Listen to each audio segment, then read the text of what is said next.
Hello everyone, welcome to my channel.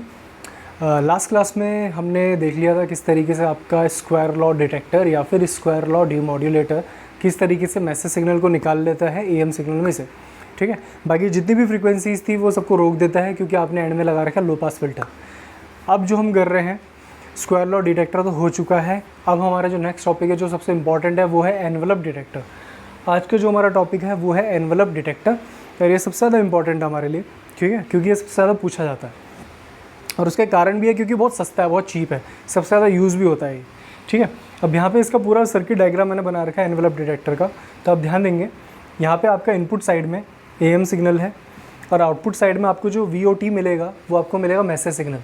Input side में am signal है, output side में आपको मैसेज सिग्नल मिलना चाहिए। ठीक है, अब बीच में जो लगे हुए हैं पहले उनकी बात कर लेते हैं यहाँ पे। तो सबसे पहले यहाँ पे जो रेजिस्टेंस यूज़ हो रखा है ये है RS और इसको मैंने RS नाम इसलिए दे रखा है क्योंकि सोर्स की तरफ लगा हुआ है तो सोर्स रेजिस्टेंस। ठीक है, फिर एक डायोड का इस्तेमाल कर रखा है फिर यहाँ पे। तो जो डायोड है वो आइडियल डायोड है, मतलब कि अगर यहाँ पे वोल्टेज अगर P साइड में N के मुकाबले ज़्यादा रही तो ये शॉर्ट हो जाएगा। ठीक है, डायोड आपको पता है एज अ स्विच काम करता है। अगर P साइड में वोल्टेज N साइड के मुकाबले ज़्यादा हुई तो ये शॉर्ट हो जाएगा, पर अगर P साइड की वोल्टेज N साइड के मुकाबले कम रही तो ये ओपन सर्किट हो जाएगा। ठीक है, यहाँ पे कैपेसिटेंस का भी यूज़ करा हुआ है, ये आपका कैपेसिटर है। ठीक है, और यहाँ पे एक एंड में सबसे आगे आपका सबसे लास्ट में जो है वो एक रेजिस्टेंस और लगा दिया हमने R। ठीक है, अब यहाँ पे ध्यान दीजिएगा कुछ बेसिक कंसेप्ट जो मैंने आपको बता दिया डायोड के लिए कि यहाँ पे वोल्टेज अगर इसके मुकाबले ज़्यादा रहेगी तो शॉर्ट रहेगा और अगर इस साइड में वोल्टेज P साइड में N के मुकाबले कम रहेगी तो फिर ये ओपन सर्किट रहेगा। अब यहाँ पे जो कैपेसिटर लगा है उसका काम क्या है? कैपेसिटर का काम सिंपल आपको पता है, चार्ज और डिस्चार्ज होना। तो जो कैपेसिटर है, सोर्स अगर इस पूरे सर्किट में देखें तो सोर्स यहाँ पे है, तो ये जो कैपेसिटर होगा ये चार्ज किसकी वजह से होगा? इसकी वजह से। जैसे ही इसके पास सिग्नल आएगा तो कैपेसिटर क्या होने लगेगा? चार्ज होने लगेगा। ठीक है, और जैसे ही मान लेते हैं इसके पास चार्जिंग का कोई सोर्स आ नहीं रहा है, कोई इसे चार्ज कर नहीं पा रहा है, तो ये फिर डिस्चार्ज होना भी शुरू हो जाएगा। अगर इसकी तरफ कोई चार्जिंग आ नहीं रही है तो ये डिस्चार्ज होना शुरू हो जाएगा। ठीक है, तो यहाँ पे हम देखेंगे कि कहाँ ये चार्ज हो रहा है, कहाँ ये डिस्चार्ज हो रहा है, इसकी वर्किंग कुछ इस तरीके से समझेंगे। और दूसरा आपको कुछ ये भी पता होना चाहिए कि टाइम कॉन्स्टेंट्स क्या होते हैं, जो कि नॉर्मली हम फर्स्ट ईयर सेकेंड ईयर या थोड़ा बहुत पहले पढ़ लेते हैं कि टाइम कॉन्स्टेंट होता है क्या। टाइम कॉन्स्टेंट आपका सिंपली RC होता है, जो आपका टाइम कॉन्स्टेंट होता है। टाइम कॉन्स्टेंट उसका कंसेप्ट बहुत इंपॉर्टेंट है यहाँ पे। टाइम कॉन्स्टेंट आपके सिंपल R इंटू में रेजिस्टेंस इंटू में कैपेसिटर होता है। तो आपका जो कैपेसिटेंस और रेजिस्टेंस है उनका जो मल्टीप्लाई होता है वो टाइम कांस्टेंट होता है। और ये बताता क्या है? ये बताता है कि कैपेसिटर कितनी स्पीड से चार्ज हो रहा है और कितनी जल्दी वो चार्ज हो रहा है कि कितनी धीरे वो चार्ज हो रहा है। ठीक है, अगर टाइम कांस्टेंट की वैल्यू कम है तो इसका मतलब ये है कि कैपेसिटेंस को चार्ज होने में टाइम कम लग रहा है। पर अगर ये आपका टाइम कांस्टेंट की वैल्यू अगर ज़्यादा है तो इसका मतलब कैपेसिटेंस को चार्ज होने में टाइम ज़्यादा लग रहा है। ठीक है, तो कोई भी कैपेसिटर जल्दी चार्ज हो रहा है, कितनी जल्दी चार्ज हो रहा है, धीरे चार्ज हो रहा है, वो कैसे पता चलता है? वो पता चलता है इसकी वैल्यू से। R इंटू में सी ये टाइम कांस्टेंट होता है। अगर इनकी वैल्यू मिला के मल्टीप्लाई करके अगर ज़्यादा रही तो बहुत धीरे धीरे कैपेसिटर चार्ज होगा, पर अगर इन दोनों की वैल्यू मल्टीप्लाई करके अगर कम रहेगी तो इसका मतलब वो कम रहेगी तो इसका मतलब बहुत जल्दी चार्ज होने वाला है अगर ये कम रहेगी वैल्यू तो। पर ये ज़्यादा रहेगा, टाइम कॉन्स्टेंट अगर ज़्यादा रहेगा तो बहुत धीरे धीरे चार्ज होगा। तो यहाँ पे कंसेप्ट बहुत ज़रूरी है क्योंकि कैपेसिटेंस यहाँ पे चार्ज भी होने वाला है और कैपेसिटेंस यहाँ पे डिस्चार्ज भी होने वाला है। तो कितनी जल्दी उसे चार्ज होना चाहिए, कितनी जल्दी वो डिस्चार्ज होना चाहिए, इसी पे हमारा पूरा का पूरा ये सर्किट्री या कह लीजिए कि पूरा ये कंसेप्ट डिपेंडेंट है। अगर ये कैपेसिटर जिस हिसाब से हम चाहते हैं कि चार्ज हो और जिस हिसाब से हम चाहते हैं कि वो डिस्चार्ज हो, अगर वो वैसा नहीं होता है तो आपको मैसेज सिग्नल आउटपुट पे नहीं मिलेगा। तो अगर आपको आउटपुट पे मैसेज सिग्नल चाहिए तो आपको कैपेसिटेंस को सही तरीके से चार्ज करना पड़ेगा, सही स्पीड से, और सही स्पीड से उसे डिस्चार्ज भी करना पड़ेगा। ठीक है, और वो स्पीड कम भी हो सकती है, वो स्पीड ज़्यादा भी हो सकती है। वो अभी हम आगे देखते हैं कि किस हिसाब से हमें उसे चार्ज करना पड़ेगा। ठीक है, तो यहाँ पे सबसे पहले देखिए, अगर ये जो एएम सिग्नल है, अगर एएम सिग्नल की वोल्टेज जो भी होगी, अभी स्टार्टिंग में मानते हैं कि कैपेसिटर डिस्चार्ज है, तो मतलब कैपेसिटर के पास कोई भी वोल्टेज नहीं है, तो इस पॉइंट पे जो भी वोल्टेज होगी मान लेते हैं वो है VC। ठीक है, इस पॉइंट पे जो भी वोल्टेज है मैंने मान लिया वो है VC, और उसके बाद यहाँ मान लेते हैं यहाँ पे जो भी वोल्टेज है उसे मान लेते हैं वो Vin।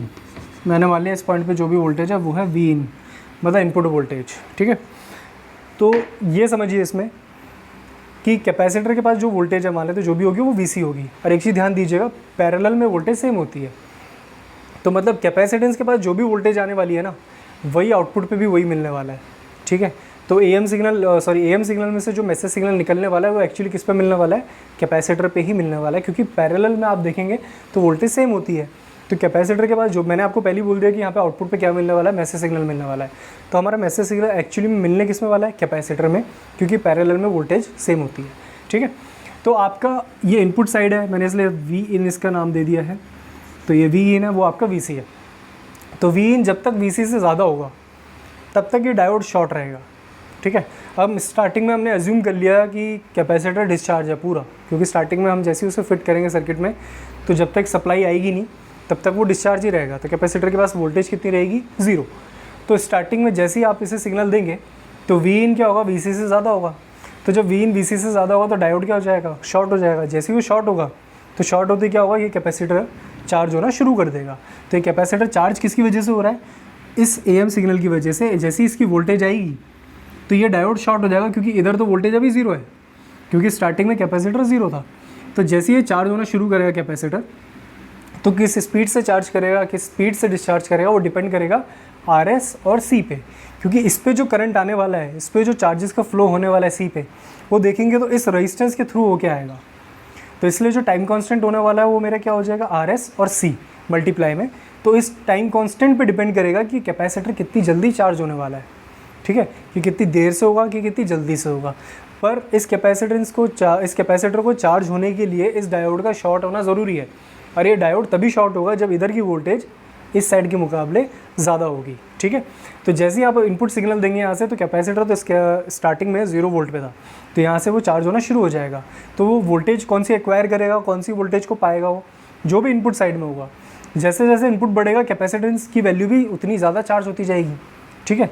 तो चार्जिंग के लिए जो आपका टाइम कॉन्स्टेंट है वो RS और C है। तो यहाँ पर मैं लिख देता हूँ, जो आपका चार्जिंग टाइम कॉन्स्टेंट है, चार्जिंग टाइम कांस्टेंट, उसकी जो वैल्यू है वो किस पे डिपेंड करने वाली है, RS और C पे, ठीक है। तो ये जितना ज़्यादा या जितना कम होगा उतनी स्पीड से कैपेसिटेंस चार्ज भी होगा, डिस्चार्ज भी होगा। पर कितनी वैल्यू से चार्ज होगा, कितनी वैल्यू से डिस्चार्ज होगा, वो सब कुछ डिपेंड करेगा इनपुट सिग्नल पे। अगर मान लेते हैं यहाँ पे 5 वोल्ट है, तो होगा क्या, ये कैपेसिटर जैसे ही आप इससे यहाँ पे 5 वोल्ट देंगे और यहाँ पे मान लेते हैं अभी स्टार्टिंग में 0 था, तो ये डायोड एकदम से शॉर्ट हो जाएगा, क्योंकि इधर से 5 वोल्ट मिलेगी उसे, तो शॉर्ट हो जाएगा। तो शॉर्ट होते ही क्या होगा, ये कैपेसिटेंस भी 5 वोल्ट तक चार्ज होने के लिए जाएगा, ठीक है। तो मान लेते हैं कैपेसिटेंस स्टार्टिंग में 0, 1, 2, 3, 4, फिर कहाँ तक पहुँच जाएगा, 5 तक पहुँच जाएगा। पर जैसे ही ये 5 तक पहुँचेगा, तो जब दोनों की वोल्टेज अगर सेम हो जाएगी, क्योंकि इधर भी 5 आ जाएगा, तो इधर 5 इधर भी 5, तो उस कंडीशन में इस डायोड को ओपन होना पड़ेगा, क्योंकि ये तभी फॉरवर्ड बाइज होगा जब इधर की वोल्टेज यहाँ से ज़्यादा होगी, ठीक है। तो इस तरीके से आपका कैपेसिटेंस चार्ज होगा। पर कैपेसिटेंस तभी चार्ज होगा जब ये डायोड शॉर्ट होगा, और ये डायोड तभी शॉर्ट होगा जब इधर की वोल्टेज इधर से ज़्यादा होगी, ठीक है। अभी हम आगे और जाएंगे उस पर अभी मैं आपको बस बता रहा हूँ कि चार्जिंग टाइम कांस्टेंट कौन सा है, वो होगा RS C, क्योंकि जो करंट निकलेगा वो इसके थ्रू होके जाएगा, रेजिस्टेंस और इस कैपेसिटेंस को चार्ज करेगा। उसके बाद हम आ जाते हैं डिस्चार्जिंग टाइम कांस्टेंट। जो हमारा डिस्चार्जिंग टाइम कांस्टेंट होने वाला है वो किस पे डिपेंड करने वाला है। अब ध्यान दीजिए, इधर मान लेते हैं कि यहाँ पे जो वोल्टेज आएगी वो एकदम से इसके बराबर आ जाए, ठीक है। और इधर की वोल्टेज मान लेते हैं कि इस साइड में वोल्टेज इसके मुकाबले कम हो जाएगी, VC ज़्यादा हो गया, Vin कम हो गया। तो जैसे ही VC ज़्यादा होगा Vin के मुकाबले, तो N साइड में वोल्टेज P साइड के मुकाबले ज़्यादा हो गई। तो जैसे ही वो ज़्यादा होगा तो ये डायोड क्या हो जाएगा, ओपन। तो डायोड जैसे ही ओपन होगा तो कैपेसिटेंस अब तो चार्ज होने नहीं वाला, क्योंकि चार्ज तो उसे यहीं से होना था, सोर्स यही है, इस पूरे सर्किट का सोर्स यही है, ठीक है, मेन सोर्स। तो आपका जब सोर्स यहाँ था, पर यहाँ से जैसे ही वो ओपन हुआ तो इस कैपेसिटेंस की कनेक्टिविटी इससे तो छूट गई है, क्योंकि जैसे ही ये ओपन सर्किट होगा तो यहाँ से डायोड हट जाएगा, ये हो गया ओपन सर्किट। तो जब ये ओपन सर्किट हो जाएगा तो ये इसके साथ कनेक्ट ही नहीं अब। और ये ओपन सर्किट हुआ क्यों, क्योंकि इस साइड की वोल्टेज गलती से इस साइड से ज़्यादा हो गई, गलती से या जैसे भी इस साइड की वोल्टेज यहाँ से ज़्यादा हो गई, तो ओपन सर्किट हो जाएगा। तो जब ये ओपन सर्किट हो जाएगा तो कैपेसिटेंस तो अब चार्ज होने नहीं वाला। तो जब कैपेसिटेंस अब चार्ज होगा नहीं, तो कैपेसिटेंस के बाद फिर दूसरा रास्ता होता है डिस्चार्ज हो रहा। अब वो डिस्चार्ज होगा, पर डिस्चार्ज होगा तो डिस्चार्ज होने के लिए भी एक पाथ चाहिए उसे। अब इधर का पाथ तो ओपन हो गया है, तो वो इधर से तो डिस्चार्ज होगा नहीं, वो किधर से डिस्चार्ज होने वाला है, वो इस रेजिस्टेंस के थ्रू डिस्चार्ज होने वाला है। ठीक है, नीचे नॉर्मली ग्राउंड होता है, तो आपका जो कैपेसिटेंस है वो डिस्चार्ज होना शुरू करेगा और ग्राउंड के थ्रू उसके पूरे चार्जेस चले जाएंगे, ख़त्म हो जाएंगे। तो एक तरह से उसकी वोल्टेज पहले अगर मान लेते हैं यहाँ पे 5 पे आ गई थी, तो 5 से वो डिस्चार्ज होना शुरू करेगा, 4 3 2 1 करके 0 पे हो जाएगा। पर जो वो डिस्चार्ज हो रहा है, तो डिस्चार्ज होने के लिए जो टाइम कांस्टेंट होने वाला है वो कौन सा होने वाला है, वो इस बार ये वाला आर लेगा और ये सी तो रहेगा ही, क्योंकि इस बार जो करंट फ्लो है वो इस सी और इस आर के बीच में नहीं हो रहा है। इस बार जो डिस्चार्जिंग वाला करंट फ्लो हो रहा है वो इस सी और इस आर के बीच में हो रहा है। जब चार्जिंग हो रही थी तब ये रेजिस्टेंस आपका पिक्चर में था, ठीक है, तब ये दोनों साथ में आ रहे थे। पर जब डिस्चार्जिंग हो रही है तो डिस्चार्जिंग के टाइम पे ये तो कनेक्शन ही टूट गया है, तो ये वाला आर तो अब आ नहीं सकता, आर एस, तो ये वाला अब आ रहेगा। तो डिस्चार्जिंग टाइम कांस्टेंट मेरा यहाँ पे है आर सी। अगर डिस्चार्जिंग टाइम कांस्टेंट की बात करें तो वो मेरा है आर सी। ठीक है, अब पूरा एनवलप डिटेक्टर की जो वर्किंग है ना, वो इन दोनों टाइम कांस्टेंट्स पे ही डिपेंड करती है। ठीक है, कि आप इनको किस तरीके से सेलेक्ट करते हैं। अगर आपने इन्हें ठीक से सेलेक्ट करा, मतलब इनको आर एस सी को और आर सी को अगर आपने इनको ठीक से सेलेक्ट किया है तो आपको अपना सिग्नल आउटपुट पे सही से मिल जाएगा।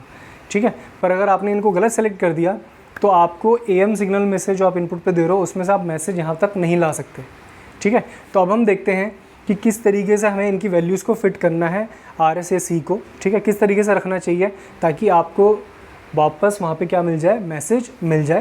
तो उसके लिए मैं वेवफॉर्म बनाऊंगा एएम सिग्नल की और आपको पूरा ऑपरेशन बताऊंगा किस तरीके से काम हो रहा है। ठीक है, तो बहुत ध्यान से सुनिएगा। स्टार्टिंग में बस यही समझना था कि कौन कहाँ से चार्ज होगा, कहाँ से डिस्चार्ज होगा, कौन चार्जिंग टाइम कांस्टेंट है, कौन डिस्चार्जिंग टाइम कांस्टेंट है। और डिस्चार्जिंग चार्जिंग टाइम कांस्टेंट ये बताता है कि आप कितनी स्पीड से चार्ज कर रहे हो, कितनी स्पीड से कैपेसिटर वोल्टेज जल्दी से एक्वायर कर लेगा या कितनी जल्दी से वो वोल्टेज को वापस से अपने से निकाल देगा। ठीक है, तो वो सब हम अभी समझ चुके हैं स्टार्टिंग में। अब हम आगे देखते हैं कि ये हमने पढ़ा क्यों, हमने समझा क्यों कि चार्जिंग डिस्चार्जिंग क्यों समझना ज़रूरी है, क्या ऐसा काम हो रहा है एनवलप डिटेक्टर में जो कि इस पर बहुत कुछ चीज़ें हमारी निर्भर कर रही है। ठीक है, डिपेंडेंट है। तो अब हम देखते हैं इसकी वर्किंग किस तरीके से काम करता है। ठीक है, चलिए देखते हैं।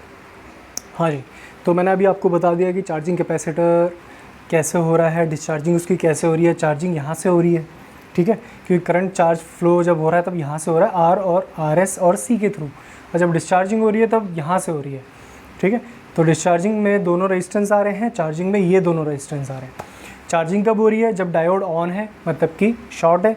ठीक है, और शॉर्ट कब होगा, ऑन कब होगा, जब यहाँ की वोल्टेज यहाँ से ज़्यादा होगी। और डिस्चार्जिंग कब हो रही है, जब यहाँ से कनेक्शन टूट जाएगा। और यहाँ से कनेक्शन कब टूटेगा, जब ये ऑफ हो जाएगा। और ऑफ मतलब क्या हो जाएगा, ओपन सर्किट हो जाएगा। और ओपन सर्किट कब होगा, जब यहाँ की वोल्टेज यहाँ से ज़्यादा होगी। ठीक है, तब ये डिस्चार्जिंग करेगा। अब देखते हैं, हम आ जाते हैं अपने सिग्नल पे। तो हमारा इनपुट सिग्नल कुछ इस तरीके से है। ठीक है, तो आपका ये बीच में आपको पता है कैरियर है, इसके पीक्स को अगर मैं ज्वाइन कर लूँ तो मुझे मैसेज मिल जाता है। ये जो डॉट डॉट करके मैंने बनाया एक्चुअली में ये होता नहीं है। सीआरओ में अगर देखेंगे तो ऐसा कुछ डॉट डॉट नज़र नहीं आता, सिंपल कैरियर ही होता है बीच में। बस उसके पीक्स जो होते हैं वो इतनी हम ज्वाइन करके हम खुद समझ लेते हैं कि हाँ ये मैसेज सिग्नल है। ठीक है, तो एक्चुअली में पीक नहीं होता, सिंपल आपका जो एएम सिग्नल होता है ना, बल्कि ऐसे ही दिखता है, ये डॉट डॉट भी नहीं दिखता, पूरा बस ये कैरियर दिखेगा बीच का। तो मुझे इसमें से अगर अपना मैसेज सिग्नल निकालना है तो मुझे क्या करना है, मुझे सिंपली इसके पीक्स को अगर मैं ज्वाइन करूँगा तो मुझे अपना मैसेज सिग्नल मिल जाएगा, क्योंकि इसके पीक्स में ही मेरा मैसेज है। ठीक है, तो एनवलप डिटेक्टर यही करता है। एनवलप डिटेक्टर कोई ऐसा नहीं लो पास क्या बोलते हैं फ़िल्टर लगा के उसमें से मैसेज को रख लेता, बाकियों को हटा लेता, नहीं। वो क्या करता है, वो सिर्फ इसके पीक्स को फॉलो करता है। इसके पीक्स को जो फॉलो करके जो उसको इन्फॉर्मेशन मिलती है वो क्या मिलती है, मैसेज सिग्नल ही मिलता है। ठीक है, ग्राउंड लेवल से ऊपर इसके पीक्स को फॉलो करता है, वो ग्राउंड लेवल के नीचे इसके पीक्स को फॉलो नहीं करता। ठीक है, यही उसमें एक इशू है जो कि म्यू ग्रेटर देन 1 का इशू बनता है। ठीक है, वो बाद में बात करेंगे, पर अभी एनवलप डिटेक्टर किस तरीके से फॉलो करता है अभी हम वो समझते हैं। मैंने अभी आपको इनपुट सिग्नल यहाँ पे बना के दिखा दिया, ये मेरा एएम सिग्नल है। इसी में ही मैं आपको आउटपुट सिग्नल बना के दिखाऊंगा। ठीक है, जिसके लिए मैं कलर कुछ अलग ले रहा हूँ, ऑरेंज कलर, वो इसी में बना दूंगा मैं आपको, पर आपको इसी में समझ आ जाएगा किस तरीके से वो बन रहा है। तो सबसे पहले आते हैं यहाँ पे। तो स्टार्टिंग में देखिए, स्टार्टिंग में अगर आप देखेंगे तो यहाँ पे वोल्टेज कितनी है स्टार्टिंग में, जैसे कैरियर अभी 0 से स्टार्ट हुआ है, तो अभी इनपुट वोल्टेज, ये मेरा इनपुट सिग्नल है, तो इनपुट वोल्टेज जैसे जैसे बढ़ेगी, स्टार्टिंग में कैपेसिटर क्या था, डिस्चार्ज, उसकी वोल्टेज कितनी थी, 0। तो अगर इनपुट साइड से मेरी वोल्टेज बढ़ेगी तो ये शॉर्ट हो जाएगा, क्योंकि इधर बढ़ेगी, इधर तो 0 है। तो जैसे ही शॉर्ट होगा तो आउटपुट सॉरी, तो फिर कैपेसिटर क्या होगा, कैपेसिटर चार्ज होना शुरू कर देगा क्योंकि उसे कनेक्शन मिल गया इधर से। तो जैसे उसे कनेक्शन इधर से मिलेगा, क्योंकि ये शॉर्ट हो गया है, क्योंकि इधर की वोल्टेज यहाँ के मुकाबले ज़्यादा हो गई है, तो ये जैसे ही शॉर्ट होगा तो मान लेते हैं जैसे कि यहाँ पे 0 से 1 हुआ, मान लेते हैं इनपुट साइड में 1 हुआ, 1 से फिर 2 हुआ, 2 से फिर 3 हुआ, तो जैसे जैसे इसकी वोल्टेज बढ़ेगी इनपुट साइड की, तो कैपेसिटर भी अपने आप को उसी वोल्टेज से चार्ज करना शुरू कर देगा। ठीक है, तो यहाँ पे क्या होने वाला है कि जो आपका आउटपुट पे आने वाला है वोल्टेज पे, वो क्या आने वाला है, वो सिंपली क्या करेगा, कैपेसिटर जो होगा वो कैरियर के इनपुट को, मतलब जो आपका इनपुट सिग्नल है उसको फॉलो करेगा। ठीक है, मैंने क्या करा, देखिए जैसे जैसे मेरा कैरियर सिग्नल बढ़ रहा था, इनपुट सिग्नल, मैंने उसी पे ही अपना आउटपुट वोल्टेज भी धीरे धीरे बढ़ा दिया, क्योंकि आउटपुट वोल्टेज वही है जो कैरियर के पास वोल्टेज, सॉरी कैपेसिटर के पास वोल्टेज है। कैपेसिटर के पास जो वोल्टेज होगी वही तो आउटपुट वोल्टेज होगी, क्योंकि पैरेलल में वोल्टेज सेम होती है। तो कैपेसिटर जैसे जैसे इस वोल्टेज से चार्ज होगा आउटपुट पे भी वही आएगा। तो मैंने आउटपुट वोल्टेज बना दी यहाँ पे ऑरेंज कलर से कि जैसे जैसे आपका कैरियर का इनपुट सिग्नल बढ़ता जा रहा है, एएम सिग्नल बढ़ता जा रहा है, आउटपुट वोल्टेज भी बढ़ती जा रही है, क्योंकि कैपेसिटर चार्ज होता जा रहा है। तो कैपेसिटर जैसे जैसे चार्ज होगा आउटपुट वोल्टेज पे भी ये ऑरेंज कलर दिखेगा आपको जो मैं दिखा रहा हूँ। ठीक है, अब उसके बाद वो यहाँ तक चार्ज हो गया मैक्सिमम। ठीक है, इसमें एक थोड़ा सा ट्विस्ट है, वो बाद में बताऊँगा कि यहाँ पे एक चार्ज हो गया, यहाँ तक चला गया। उसके बाद क्या हुआ, अब इनपुट वोल्टेज नीचे की तरफ आ रही है। अब इनपुट वोल्टेज नीचे की तरफ आ रही है, पर मान लेते हैं कैपेसिटर यहाँ से इनपुट सिग्नल जो था ना मैक्सिमम यहाँ जो गया वो 5 वोल्ट तक गया, मान लेते हैं 5 वोल्ट तक गया। तो इनपुट सिग्नल अगर 5 वोल्ट तक गया है तो कैपेसिटर भी तो 5 वोल्ट तक चार्ज हो जाएगा। तो कैपेसिटर 5 वोल्ट तक चार्ज हो गया, पर अब इनपुट सिग्नल वापस नीचे की तरफ आ रहा है। वाइट वाली लाइन को देखिए, नीचे की तरफ आ रहा है। तो इनपुट सिग्नल अब 5 से नीचे की तरफ आ रहा है, 5 से 4, 3, 2, 1, 0। तो अगर इनपुट सिग्नल नीचे की तरफ आ रहा है तो ये कह सकते हैं कि इस साइड की वोल्टेज इस साइड के मुकाबले कम हो जाएगी, क्योंकि कैपेसिटर तो 5 पे था, पर ये अब 5 से अब आ रहा है 4, 3, 2, 1। इस साइड पर अगर इनपुट वोल्टेज कम होती जाएगी तो कैपेसिटर 5 पे है, तो ऑब्वियसली ये वाला जो डायोड है ये ओपन सर्किट हो जाएगा, क्योंकि इस साइड की वोल्टेज यहाँ के मुकाबले ज़्यादा होगी उन सब केसेस में। तो जैसे ही ओपन सर्किट होगा तो कैपेसिटर के पास अब चार्जिंग का मौका तो बचा नहीं, क्योंकि चार्ज तो वो तब करता अगर इधर की वोल्टेज यहाँ से ज़्यादा होती, पर इधर की वोल्टेज तो अब जा रही है नीचे की तरफ। तो अगर वो नीचे की तरफ जा रही है तो कैपेसिटर चार्ज अब हो नहीं सकता। तो कैपेसिटर के बाद दूसरा ऑप्शन क्या है, डिस्चार्ज होने का। तो कैपेसिटर अब यहाँ से तो डिस्चार्ज हो नहीं सकता, क्योंकि इधर से तो ओपन सर्किट हो गया, तो वो यहाँ से डिस्चार्ज होगा। ठीक है, तो कैपेसिटर अब डिस्चार्ज होना शुरू करेगा। तो कैपेसिटर जब डिस्चार्ज होना शुरू करेगा तो मान लेते हो डिस्चार्ज हो रहा है, ये कैपेसिटर डिस्चार्ज हुआ, कि मैंने कैपेसिटर को डिस्चार्ज बता दिया कि कैपेसिटर डिस्चार्ज हो रहा है, और यहीं तक डिस्चार्ज होगा, क्योंकि इसके बाद जैसे ही वो और डिस्चार्ज हो नहीं पाएगा, इतने में इनपुट सिग्नल की वापस से पॉजिटिव पीक आ गई। अब मान लेते कैपेसिटर पहले 5 पे था, 5 के बाद वो डिस्चार्ज होकर 3 पे आ गया। ठीक है, इतने में क्या हुआ, यहाँ से इसकी वापस से पॉजिटिव पीक आई और ये 4 पे आ गया। तो जैसे ही ये 4 पे आ जाएगा तो वापस से फॉरवर्ड बायस हो जाएगा। तो जब फॉरवर्ड बायस होगा तो वापस से चार्ज हो जाएगा, फिर ये वापस 4 बन जाएगा, फिर ये 5 बनेगा, तो फिर ये 5 बन जाएगा। ठीक है, तो इस तरीके से कैपेसिटर वापस चार्ज हो जाएगा। तो मैंने यहाँ पे क्या करा, पहले तो बीच में डिक्रीज़ हुआ, पर इधर से वापस से जैसी इसकी पॉजिटिव पीक आई कैपेसिटर की वोल्टेज से, जैसी इनपुट वोल्टेज ज़्यादा होगी, इधर की वोल्टेज से जैसी ये इनपुट वोल्टेज ज़्यादा होगी तो वापस से कैपेसिटर चार्ज होने लग जाएगा। तो इसलिए वापस से ऊपर की तरफ गया, फिर चार्ज हो गया। अब कैपेसिटर की वोल्टेज वापस से हाईएस्ट पर पहुँच गई, 5 पर पहुँच गई। अब ये वापस कम होने लग गया, क्योंकि अब इसकी नीचे वाली साइकिल आएगी। तो ये वापस जब कम होगा तो कैपेसिटर फिर डिस्चार्ज होगा, पर डिस्चार्ज किसके थ्रू होगा, इधर से होगा। चार्जिंग इधर से होगा, डिस्चार्जिंग उधर से होगा, तो फिर डिस्चार्जिंग पे आने लग गया। फिर कैपेसिटर की जो वोल्टेज है अब वो कम हो जाएगी, क्योंकि ये अब वापस से पॉजिटिव की तरफ आ रहा है। अब जैसे इनपुट सिग्नल वापस से कैपेसिटर से ज़्यादा हो जाएगा तो फिर आपका कैपेसिटर वापस से चार्ज होने लगेगा, कि फिर चार्ज होगा। अब इनपुट वोल्टेज फिर नेगेटिव की तरफ जा रहा है तो फिर कैपेसिटर डिस्चार्ज होगा। अब कैपेसिटर के वापस से इनपुट साइड की जो वोल्टेज है वो ज़्यादा होगी कैपेसिटर के मुकाबले, तो वापस से कैपेसिटर चार्ज हो जाएगा, फिर कैपेसिटर डिस्चार्ज होगा, फिर कैपेसिटर थोड़ा और डिस्चार्ज होगा, क्योंकि यहाँ पे इनपुट साइड की वोल्टेज अभी भी कम है, फिर यहाँ से फिर चार्ज होना शुरू हो जाएगा। तो इस तरीके से जो मैंने ऑरेंज कलर का आपको बना के दिखाया है यही मेरा आउटपुट पे दिखने वाला है, क्योंकि यही वोल्टेज कैपेसिटर के पास आएंगी। अब ध्यान दीजिएगा, इसमें ट्विस्ट ये है, क्वेश्चन ये बनता है कि भाई ये बिल्कुल ऐसे ही क्यों गया, ये थोड़ा ऐसे भी तो जा सकता था चार्जिंग के टाइम पे।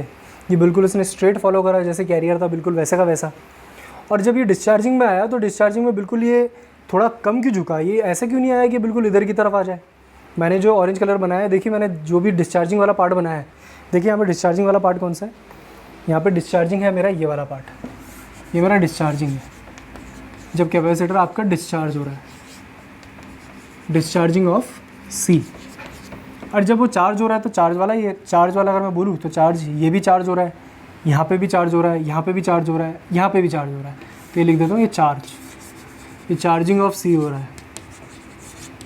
ठीक है, तो मेरा क्वेश्चन ये है, आप सबके मन में भी शायद ये क्वेश्चन आएगा कि भैया चार्जिंग इतनी स्पीड से हो रहा है और डिस्चार्जिंग इतनी धीरे हो रहा है, ऐसा क्यों भाई? मतलब ऐसा क्यों हो रहा है? क्यों ये डिस्चार्ज जल्दी क्यों नहीं हो जाता? हो सकता था डिस्चार्ज ऐसे भी तो हो सकता था कि ऑरेंज कलर इधर ना आके थोड़ा नीचे आ जाए, और ये जो ऑरेंज कलर एकदम से यहाँ से एकदम से उड़ जा रहा है, बिल्कुल कैरियर को फॉलो कर रहा है, ये ऐसे क्यों हो रहा है? ये ऐसे क्यों नहीं जा रहा? मतलब चार्जिंग बिल्कुल एकदम स्ट्रेट क्यों जा रही है? चार्जिंग थोड़ी स्लांट होके क्यों नहीं जा रही, झुक के? और डिस्चार्जिंग आपकी हल्की सी झुक के जा रही है, वो ऐसे झुक के क्यों नहीं जा रही? ठीक है, वो सब कुछ डिपेंड करेगा उसी पे जो मैंने आपको स्टार्टिंग में बताया था, RSC और RC। आपको क्या करना है, देखिए एनवेलप डिटेक्टर को क्या करना है, उसको तो मैसेज को पकड़ना है। तो मैसेज को पकड़ने के लिए उसे क्या करना पड़ेगा, हमेशा पीक के पास रहना पड़ेगा, उसे पीक को ही फॉलो करने की कोशिश करनी है। देखिए एग्जैक्टली फॉलो नहीं करा, पर आप ध्यान देंगे तो उसने ऑलमोस्ट पीक को फॉलो करने की कोशिश करी है। इस ऑरेंज कलर ने इस डॉटेड लाइन को फॉलो करने की कोशिश करी है। तो ये कोशिश कभी तभी कामयाब हो पाएगी जब आप क्या करेंगे कि जो चार्जिंग है वो बड़ी फास्ट करें और डिस्चार्जिंग को धीरे करें। क्योंकि अगर आपने चार्जिंग स्लो करी तो ये बड़ी धीरे जाके ऊपर पीक की तरफ जाएगा। ठीक है, अगर आपने डिस्चार्जिंग बहुत फास्ट कर दी तो ये फिर जिसके पीक्स है उससे दूर निकल जाएगा। तो उससे दूर नहीं जाना है, हमें पीक्स के पास रहना है। तो आपको क्या करना पड़ेगा कि चार्जिंग बड़ी फास्ट करनी पड़ेगी और डिस्चार्जिंग बहुत धीरे करनी पड़ेगी, ताकि आप हमेशा पीक को फॉलो कर सकें। मतलब आपका जो यहाँ पे लिख देते हैं, जो आपका RSC है ये बहुत कम होना चाहिए, जो आपका चार्जिंग टाइम कांस्टेंट था, ताकि आप जल्दी से कैरियर को फॉलो कर सकें। ठीक है, और जो आपका RC है, जो आपका RC है वो बहुत ज़्यादा होना चाहिए, ताकि आप बड़े आराम से डिस्चार्जिंग करें। क्योंकि अगर आपने डिस्चार्जिंग बहुत जल्दी कर दी तो आप नीचे आ जाएंगे। ठीक है, पर हमें हमेशा पीक्स को फॉलो करना है, पास में रहना है उसके। तो इसलिए आपका RC क्या होना चाहिए, ज़्यादा से ज़्यादा, ये ज़्यादा से ज़्यादा होना चाहिए, और RSC बहुत कम से कम होना चाहिए। पर किससे ज़्यादा होना चाहिए, किससे कम होना चाहिए, कोई कंपैरिजन तो होना चाहिए। ठीक है, किसके साथ कंपेयर कर रहे हैं हम? कंपेयर करें कैरियर की फ्रीक्वेंसी के साथ। ठीक है, तो कैरियर का जो फ्रीक्वेंसी है, कैरियर का जो टाइम पीरियड है, आपको क्या करना है, चार्जिंग बहुत जल्दी करनी है तो ये टाइम कांस्टेंट बहुत कम होना चाहिए। किसके मुकाबले? वो होता है 1/FC। इसे मैं चलिए ऑरेंज कलर से लिख देता हूँ। जो आपका चार्जिंग टाइम कांस्टेंट होना चाहिए 1/FC से बहुत कम होना चाहिए। ठीक है, और जो आपका डिस्चार्जिंग टाइम कांस्टेंट होना चाहिए बहुत ज़्यादा होना चाहिए। किसके मुकाबले? 1/FC के मुकाबले। देखिए यहाँ पे FC क्यों लिया है, कैरियर की फ्रीक्वेंसी। अगर आप ध्यान देंगे तो यहाँ पे जो सिग्नल है ना वो कैरियर ही है, बस कैरियर की फ्रीक्वेंसी तो सेम है, उसकी फ्रीक्वेंसी तो नहीं बदली, बस कैरियर का एम्पलीट्यूड बदले जा रहा है, इसलिए उसे AM सिग्नल बोले जा रहे हैं। ठीक है, पर ये जो फॉलो करने का तरीका है ये कितनी स्पीड से होना चाहिए, ये एक्चुअली में कैरियर के टाइम पीरियड के हिसाब से होना चाहिए। 1/FC अगर आप देखेंगे तो टाइम पीरियड होता है, और वैसे भी कंपैरिजन दो टाइम के बीच में होता है। अगर इधर वाला टाइम कांस्टेंट टाइम है तो उधर भी टाइम ही होना चाहिए। तो उधर जो टाइम है वो किसका होगा, वो टाइम होगा सिग्नल का, time period of the signal. तो कैरियर सिग्नल का जो भी टाइम पीरियड है, ठीक है, अगर उसके टाइम पीरियड से आपका जो चार्जिंग होना चाहिए बहुत कम होना, मतलब स्पीड बहुत जल्दी होनी चाहिए, ज़्यादा होनी चाहिए, तो आपका टाइम कांस्टेंट क्या होना चाहिए, बहुत कम होना चाहिए। मतलब अगर सिग्नल का टाइम पीरियड जितना भी है तो आपको उसका टाइम कांस्टेंट बहुत कम रखना पड़ेगा, अगर आप चाहते हैं कैपेसिटर जल्दी से कैरियर को फॉलो करे। ठीक है, और जब आप डिस्चार्जिंग कर रहे हैं तो डिस्चार्जिंग में आपका जो टाइम कांस्टेंट है वो बहुत ज़्यादा होना चाहिए time period of carrier signal के। क्योंकि अगर आपने डिस्चार्जिंग धीरे नहीं करी तो आप फिर दूर निकल जाएंगे, पीक से दूर चले जाएंगे। तो मुझे डिस्चार्जिंग बहुत स्लो करनी है और चार्जिंग बहुत जल्दी करनी है। तो चार्जिंग जल्दी करनी है तो क्या कंपैरिजन भी तो होगा किसी के साथ, तो मेरे को जो अगर चार्जिंग जल्दी करनी है तो टाइम कांस्टेंट क्या रखना पड़ेगा, बहुत कम। किसके मुकाबले? 1/FC के मुकाबले। और अगर मुझे इसकी डिस्चार्जिंग बहुत जल्दी नहीं करनी, धीरे धीरे करनी है, तो मुझे RC को बहुत ज़्यादा रखना पड़ेगा as compare to time period of carrier signal. तो कैरियर सिग्नल के टाइम पीरियड से कंपेयर कर रहे हैं हम यहाँ पे। जो कैरियर सिग्नल का टाइम पीरियड है उससे बहुत कम होना चाहिए चार्जिंग टाइम कांस्टेंट, और जो टाइम पीरियड है कैरियर सिग्नल का उससे बहुत ज़्यादा होना चाहिए आपका डिस्चार्जिंग टाइम कांस्टेंट। तभी ये एनवेलप फॉलो हो पाएगा। इसीलिए इसका नाम है एनवेलप डिटेक्टर, क्योंकि ये एनवेलप को डिटेक्ट करता है, सिर्फ एनवेलप को फॉलो करने की कोशिश करता है। ठीक है, और वो सब कुछ किस पे डिपेंड करेगा, इस कंडीशन पे। तो हमें कुछ वैल्यूज़ इस तरीके से फिट करनी है यहाँ पे कि ये कंडीशन हमें से सेटिस्फायर है दोनों की दोनों। और वैसे ये जो दूसरी वाली कंडीशन है अभी प्रॉपर नहीं है, इसमें कुछ इश्यूज़ आते हैं, वो मैं अभी अब बताऊंगा आगे नेक्स्ट क्लास में कि किस तरीके के इश्यू से बचने के लिए इस कंडीशन में हम थोड़ा सा चेंज और करते हैं। चार्जिंग वाली बिल्कुल सही है, ठीक है, कि जैसे ही कैरियर आए वैसे आप उसे एकदम से फॉलो कर लो, तो इसलिए टाइम कॉन्स्टेंट बहुत कम होना चाहिए। और डिस्चार्जिंग वाला भी सही है, पर इसमें थोड़ा सा मॉडिफिकेशन और होगा कि कई बार कुछ गलतियाँ हो जाती हैं, ठीक है, तो वो भी हम इसमें थोड़ा सा मॉडिफाई करेंगे, पर फिलहाल के लिए भी यही है, ठीक है। RSC is less than very less than, ये मतलब बहुत ज़्यादा छोटा होना चाहिए 1/FC, और आपका जो RC होना चाहिए बहुत ज़्यादा होना चाहिए 1/FC के मुकाबले, ठीक है। दैट्स इट, अभी के लिए इतना ही है। आगे फिर हम देखेंगे इसमें दिक्कत क्या आती है जिसके कारण हमें इस वाली कंडीशन को मॉडिफाई करना पड़ता है, ठीक है। That's it, thank you so much.